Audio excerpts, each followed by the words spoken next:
नमस्कार दोस्तों, आज संवाद में आपका स्वागत है। अम, हमने बात करी थी ईरान की और इसराइल के युद्ध के बारे में। अभी यूएस ने भी जो है ईरान के ठिकानों पे, जो न्यूक्लियर न्यूक्लियर ठिकाने थे, उस पे उस पे बॉम्ब गिरा दिए। तो एक तरह से यूएस ने भी इसराइल को अब ओपनली ज्वाइन कर दिया है। पहले भी टैसिट अप्रूवल तो था ही। अब ये जो ईरान के न्यूक्लियर साइट्स पर अमेरिका ने ज़बरदस्त बॉम्बिंग कर दी है, होने क्या वाला है अब? क्या अब ये नए वर्ल्ड वॉर की शुरुआत है? आज हम बात करेंगे उन सब सवालों की जो आपके दिमाग में घूम रहे हैं। ईरान का जवाब क्या होगा? अमेरिका की एंगल क्या हो सकता है इसमें आगे क्या रिस्पॉन्स हो सकता है, और रशिया चाइना का क्या रोल हो सकता है इसमें? तो दोस्तों, आज का एपिसोड मिस मत करिए, क्योंकि ये सिर्फ खबर नहीं, ये सबको ही प्रभावित करने वाला, इम्पैक्ट करने वाला प्रॉब्लम और या न्यूज़ बोल दीजिए। सबसे पहले बात करते हैं कि हुआ क्या है। तो सैटरडे रात को अमेरिका ने ईरान के तीन सबसे इम्पोर्टेंट न्यूक्लियर साइट्स, फोर्डो, नतान्स और इस्फाहान करके उनके थे, जिस पर एयर स्ट्राइक्स किए। ये स्ट्राइक्स बहुत ही एडवांस्ड B-2 स्टेल्थ बॉम्बर्स और सबमरीन से किए गए हैं। और बंकर बस्टर बॉम्ब्स का यूज़ हुआ है फोर्डो में, जो अंडरग्राउंड फैसिलिटी थी। जो ये बंकर बस्टर बॉम्ब 30,000 पाउंड के होते हैं। तो अमेरिका का कहना है कि ये ऑपरेशन ईरान को न्यूक्लियर वेपन्स बनाने से रोकता है। बट दूसरी तरफ जो है, हम देखें तो इसराइल के पास भी न्यूक्लियर वेपन्स हैं। तो एक तरह से ये क्या अमेरिका का दोगलापन है, या फिर ये एक सही कार्रवाई है, क्योंकि ईरान ने इसराइल के अस्तित्व पर ही सवाल उठाया है? तो चलिए इन सब बातों पर बात करते हैं, शुरू करते हैं आज। आप देखिए। ये बहुत लोग कह रहे हैं कि भाई ये इसराइल के पास ऑलरेडी न्यूक्लियर बॉम्ब है और अमेरिका के पास है, इसके पास है, इसके पास है। तो लेकिन डिफरेंस है इस सिचुएशन में।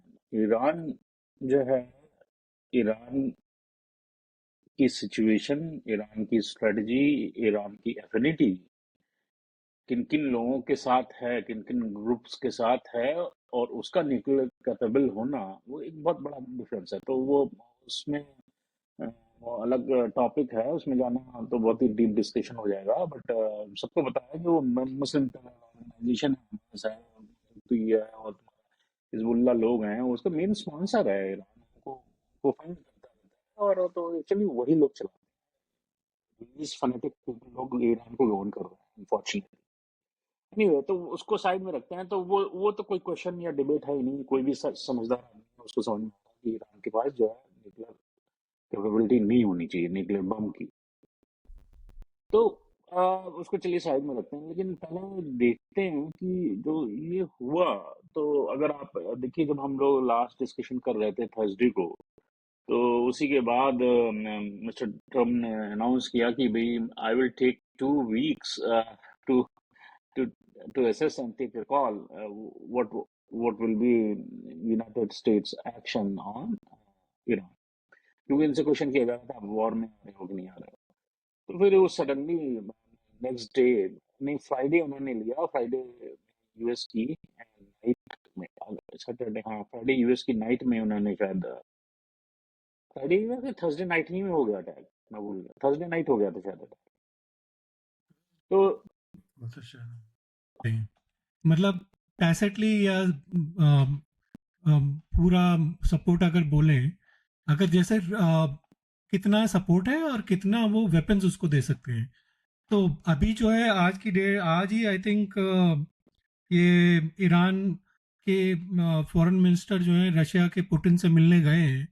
तो उस पर आई थिंक डिपेंड करेगा इनका कि ये रशिया कितना उनको सपोर्ट कर पाता है, क्योंकि रशिया की भी अपनी वॉर चल रही है एक तरफ, और दूसरी तरफ जो है चाइना तो किसी को, मतलब ऐसे डायरेक्टली सपोर्ट करता नहीं है। उसको अपना ही एंगल वहाँ पे ताइवान का है। तो आई डोंट थिंक, मतलब ईरान के पास अगर ऑप्शन बात करें, तो ईरान के मतलब कुछ ऑप्शंस हैं। जैसे सबसे पहले ऑप्शन है डायरेक्ट मिलिट्री रिटेलिएशन, यानी कि सीधी सीधा अगर जवाब दे, अगर ईरान अपने मिसाइल से यूएस बेसिस पे या इसराइल को टारगेट करता है, जो कि वो कर ही रहा है, पर ऑलरेडी ईरान ने एक मिसाइल मतलब जैसे मारी है टेलवीव पे, और ये भी सब है। बट कुछ ऐसा मतलब उनका ज़्यादा ऑप्शन है नहीं ईरान का इसराइल के खिलाफ। अगर दूसरा ऑप्शन है स्ट्रेट ऑफ हॉर्मूज को डिसरप्ट करना, ये एक नैरो सी रूट है जहाँ पे से दुनिया का 20% ऑयल गुजरता है। इंडिया, चाइना, ये सब अफेक्ट करेगा इससे।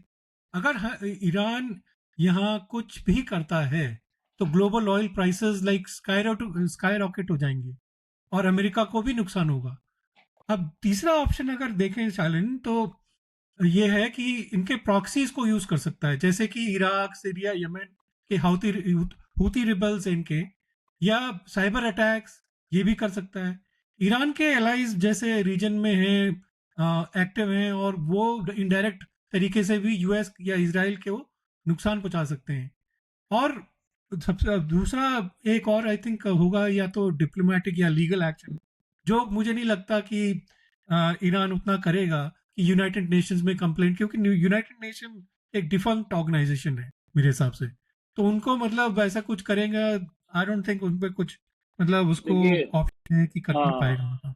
अब देखिए, जो एक बात है ना कि जो प्रॉक्सी अटैक्स की आप बात कर रहे हैं, कि जैसे ये हिजबुल्ला होती और ये सब मिलिटेंट ग्रुप को, हमास, इन सबको यूज करते हुए इसराइल पे तो कर ही रहा है।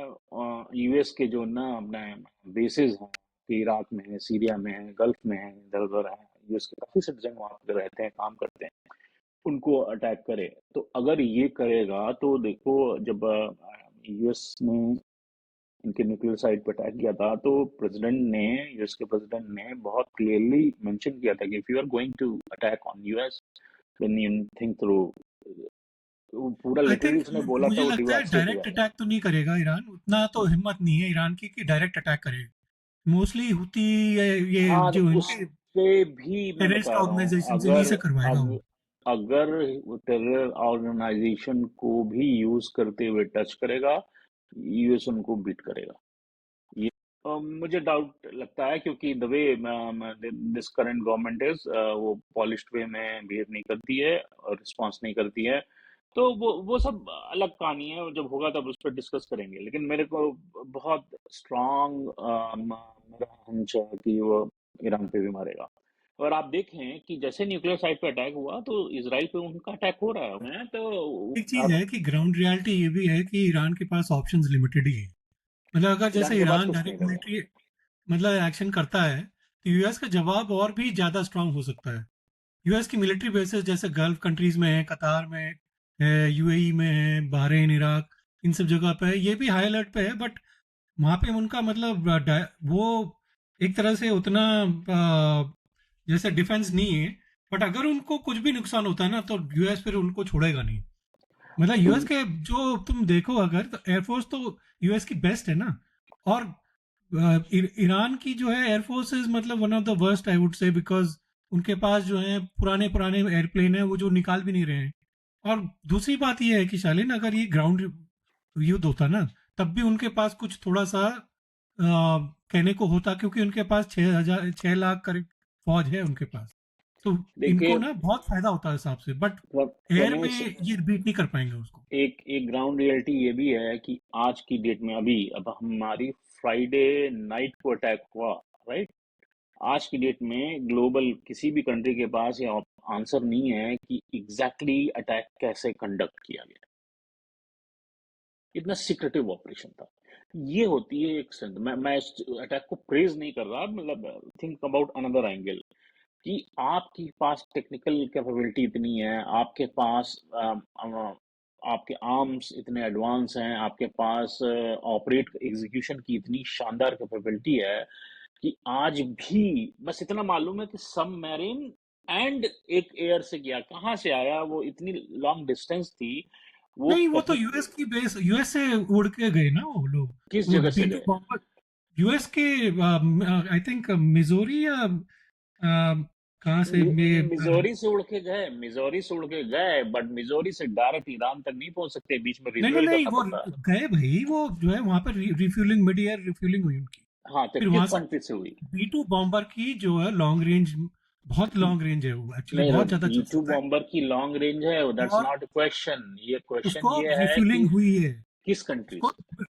अब ये चीज है कि वो एग्जैक्टली, मेरे को, वही कह वो रहा हूँ कहाँ मैं। से रिफ्यूलिंग हुई है वो तो तो पता नहीं, मतलब हो वही सकता मैं है कह वो रहा हूँ कि ये पाकिस्तान से हुई हो सकता है सऊदी अरेबिया से हुई हो, तो वो किसी को उन्होंने कुछ डिटेल्स खबर ही शेयर नहीं। नहीं किए। बट इसमें मतलब ये तो हम सबको पता है कि वो यूएसए जो है, इन्होंने क्या किया, डिकॉय करके कुछ गुआम भेजे डिकॉय के लिए, और कुछ इन्होंने डायरेक्ट ईरान की अब तरफ आपकी भेजे बी टू बॉम्बर्स। अब आपकी सबमरीन वहां पहुंच जाती है।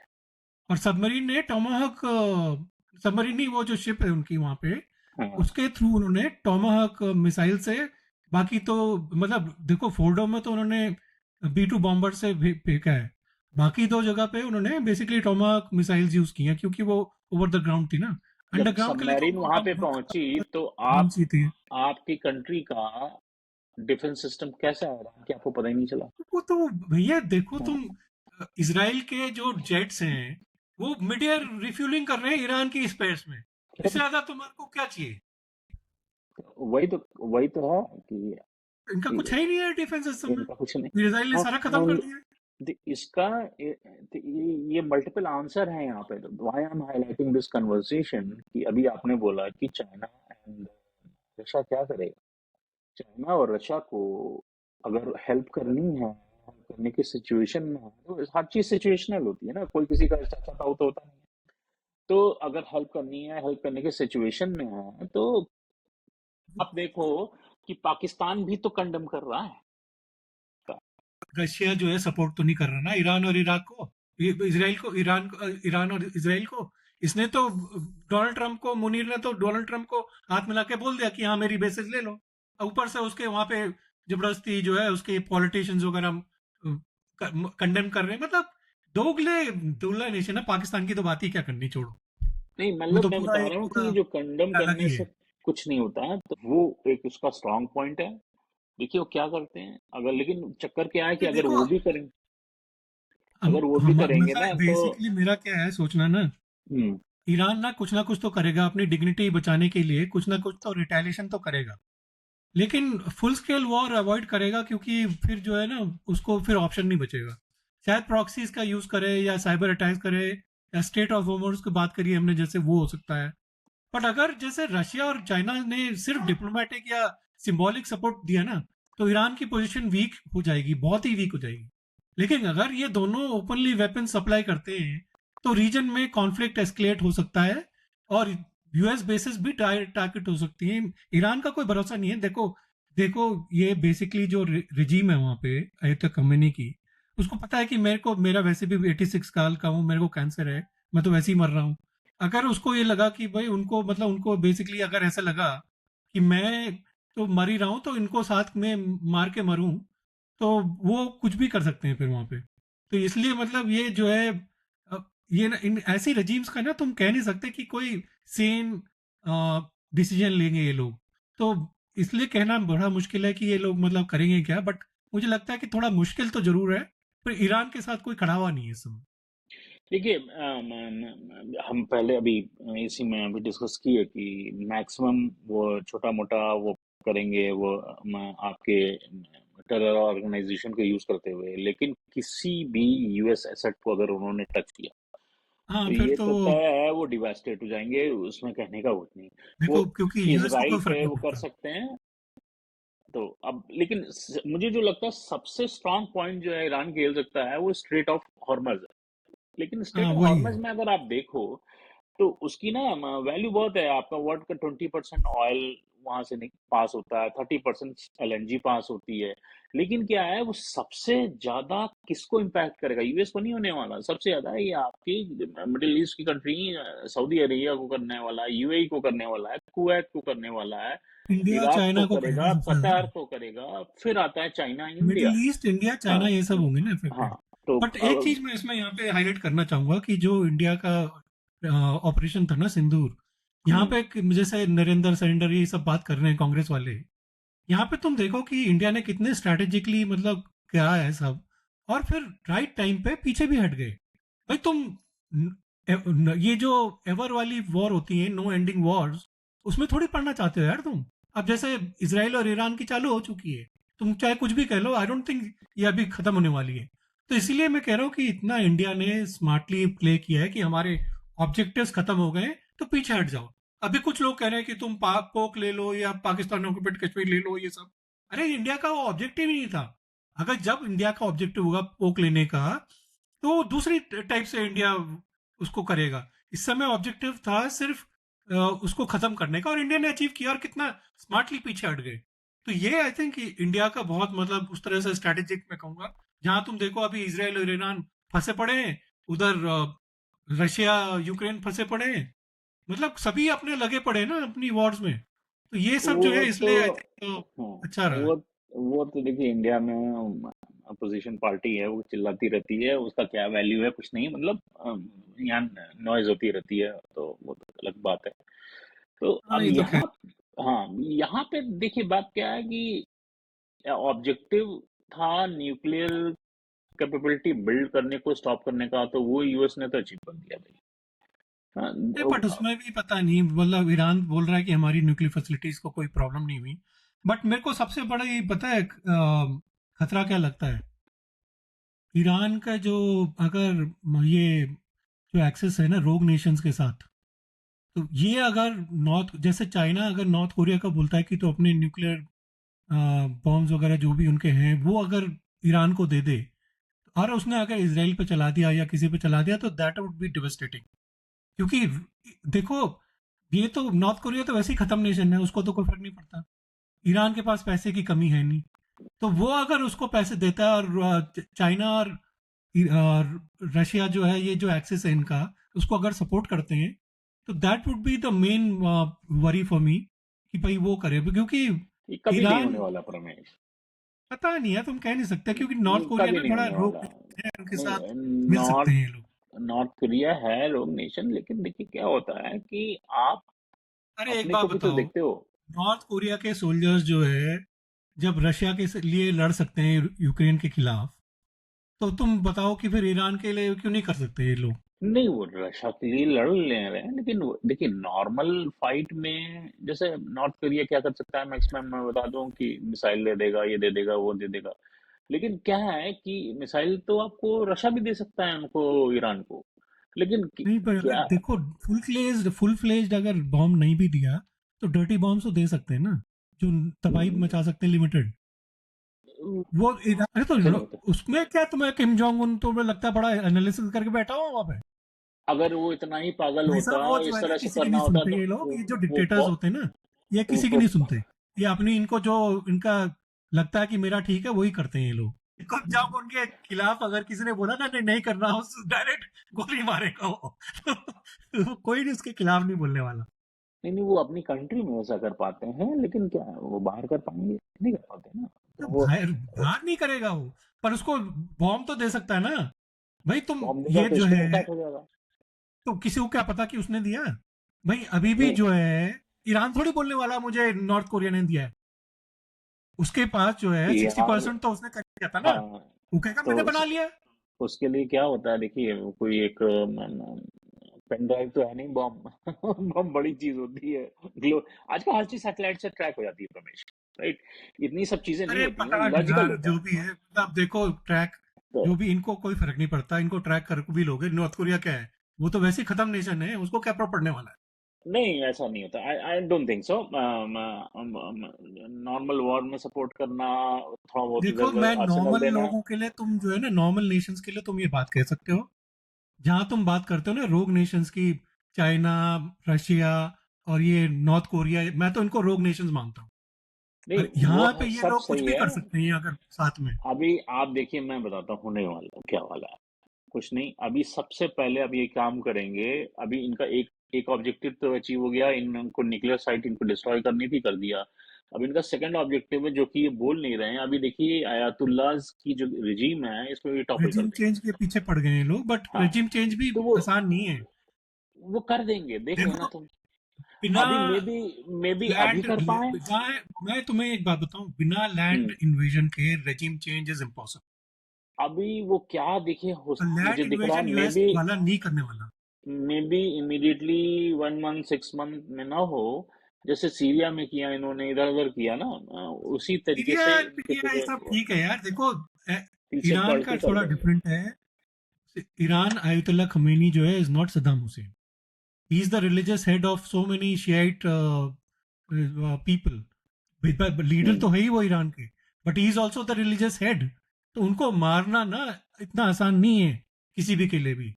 और जो है दूसरी बात यह है कि बिना लैंड, ईरान भी बहुत बड़ा नेशन है।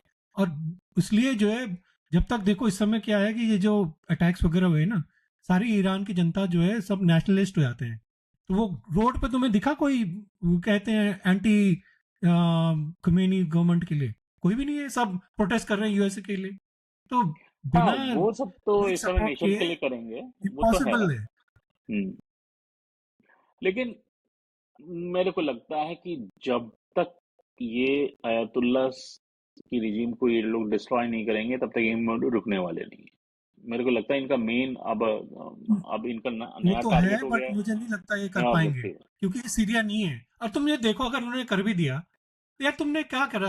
इराक में तुम गए, सीरिया में तुम गए, लेबनान में तुम गए, वहां पे तुमने सारी अच्छे खासी डेमोक्रेट जो भी थी वो, मतलब स्टेबल तो थी ना भाई। सद्दाम हुसैन जैसे भी कर रहा था वहां पे, उन्होंने जो है सद्दाम हुसैन ने अपनी जनता को काबू में करा हुआ था ना।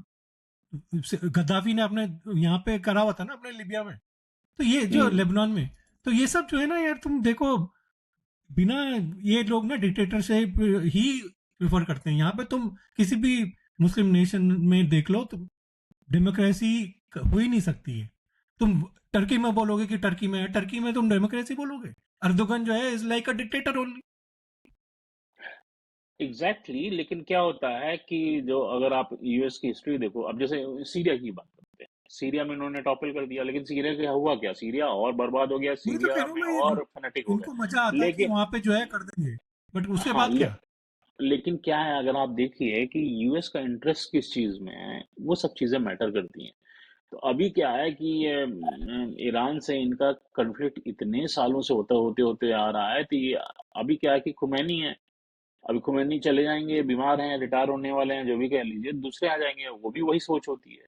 तो वो भी वही यूएस, करेंगे, हाँ। हाँ तो यूएस का जो इंटरेस्ट है कि अगर ये आयतुल्लाह की रिजीम को खत्म कर दो, तो ईरान जो है इनके हाथ में खेलेगा, अदरवाइज यूएस के हाथ में ईरान खेल नहीं पा रहा है, इस चीज को मैं कह रहा हूँ। राइट।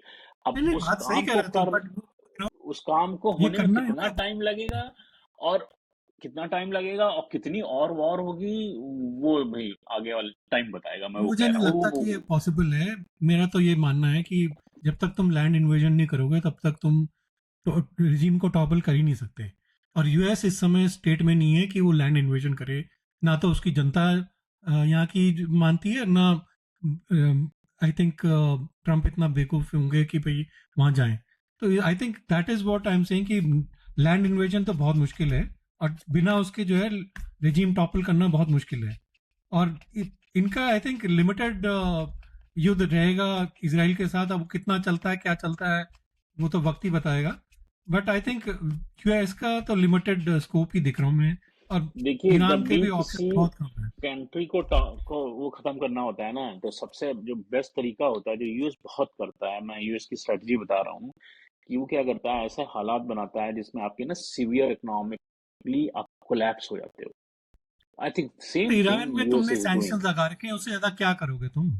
सैंक्शन की बात नहीं है प्रमेश, अब ये जो वॉर नहीं तो तुम सिचुएशन है ना, इकोनॉमिक के लिए कैसे करोगे? तुम बताओ मुझे, कैसे उसको तुम अब इकोनॉमिकली ये कोलैप्स करोगे? इतनी जो वॉर सिचुएशन है ना, अभी जो भी देखो, वॉर हो रही है, वो वही मैं यही उसमें बोल रहा हूँ ना, बहुत जो भी ईरान का यूएस कर नुकसान सकता होगा। था ना, इतने साल से जो भी यूएस कर सकता था, यूएस ने सब किया हुआ है। इससे ज्यादा यूएस वगैरह कुछ नहीं कर सकते, वेस्ट कुछ नहीं कर सकते सर। इसीलिए अब मेरे को तुम लगता मतलब है वो एक स्टेप और आगे हो गया है कि अब एयर अटैक के थ्रू इसराइल को यूज कर रहा एयर है, अटैक तो तुम एयर कुछ भी अटैक कर के लो। थ्रू वो पूरी कंट्री का इंफ्रास्ट्रक्चर तबाह कर अरे रहा है। तुम, मैं कह रहा हूँ कल चलो खुमेनी को तुमने मार भी दिया, कोई और आ हम्म। जाएगा। वो रेजिम तो नहीं चलने वाली, वो कोई और आ जाएगा। तुम मतलब बिना लैंड इन्वेजन के ये होने वाला ही नहीं है, तुम इससे लिख के लाइए। देखिए, इन इन वॉर सिचुएशन से क्या होता है, आपकी फूड शॉर्टेज बहुत बड़े हो जाती है। होने दो, आप मरती रहेगी जनता, तो क्या फर्क पड़ रहा है? नहीं, ऐसा नहीं होता, और आपका अरे इन्फ्लेशन ऐसा ही बहुत होता, होता है, तुम्हें आपकी लगता है कि कैश रिजर्व जनता वहां खत्म हो पे जाता है। बड़ा अच्छा है? हाँ? जनता का हाल वहां पे, जो किसका? खुमैनी ने और ये सब जो रजीम है, वो जनता बहुत हाँ। पसंद करती है उनको। अब मतलब थोड़ा सा रिजेंटमेंट तो है, लेकिन इतना भी तो नहीं है, नहीं तो अब तक तो बवाल हो चुका होता। वही तो कह रहा हूँ मैं, इसकी कोई वहां पे जो है इतना भी रिजेंटमेंट नहीं कि अपनी सरकार के खिलाफ वो बोले। बट लेकिन वो जब जो रोटी नहीं वैसे ही मिलती ना, उनकी हालत खराब है, तो ज्यादा क्या होगा? जब रोटी नहीं मिलती खाने को, तब प्रॉब्लम होती है। मैं वो कह रहा हूँ, आप नहीं, देखना बट आगे चल उतना के टाइम बताएगा। उस लेवल पे मुझे नहीं जाएगा, मुझे नहीं लगता कि जाएगा। वो अभी इससे आगे ज्यादा वेस्ट कुछ कर नहीं आ, सकता ईरान का। आने वाला टाइम बताएगा, देखना आप। ईरान ईरान को ये अपने, इनका काम ही यही है। देखिए प्रमेश, ये खुमैनी से प्रॉब्लम नहीं है। क्या है कि जो भी रिजीम है, वो इनके हाथ में नहीं है। कंट्रोल फ्री पीपल है, वो एक मिडिल ईस्ट का सबसे स्ट्रांग कंट्री है, उनका पॉपेट नहीं है, वो प्रॉब्लम है। तो जब तक वो टीम सबसे, नहीं होगा, तब तक चलता रहेगा। और ये इनके मैं वो बस कह का रहा हूँ, नहीं है, मेरे ऑब्जेक्टिव से इनका ये बता है। रहा हूँ। नहीं, वो हो नहीं, जाएगा। बात तो सही है, तुम जो बोल रहे हो ना हाँ, सही बोल रहे हो। बट इनके बस का नहीं है, वो मैं बोल रहा हूँ। वो टाइम लगेगा, ईरान लेकिन इज हो नॉट जाएगा। सीरिया। नहीं, वो हो मुझे नहीं जाएगा लगता भाई। कि पॉसिबल है। वो नहीं, देखना। एयर इन्वेजन से इम्पॉसिबल है यार। जब तक तुम बूट्स ऑन द ग्राउंड नहीं करोगे, इट इज इम्पॉसिबल। मैं बता रहा हूँ तुम्हें। खैर, जो भी है, अभी देखते हैं क्या होता है नेक्स्ट इसमें। अभी तक तो यूएस अभी मतलब एक तरह से घुस ही गया है डायरेक्टली। अब इसका ईरान का क्या है, इसमें रिस्पॉन्स होता है वो हम देखते हैं। अगर इसमें कुछ चेंजेस होंगे तो आपके सामने फिर आएंगे। तब तक के लिए अपना ख्याल रखिए। आज का एपिसोड यहीं पे ख़त्म करते हैं। अपना ख्याल चलिए, रखिए। नमस्कार। आज संवाद करते रहिए। धन्यवाद, नमस्कार।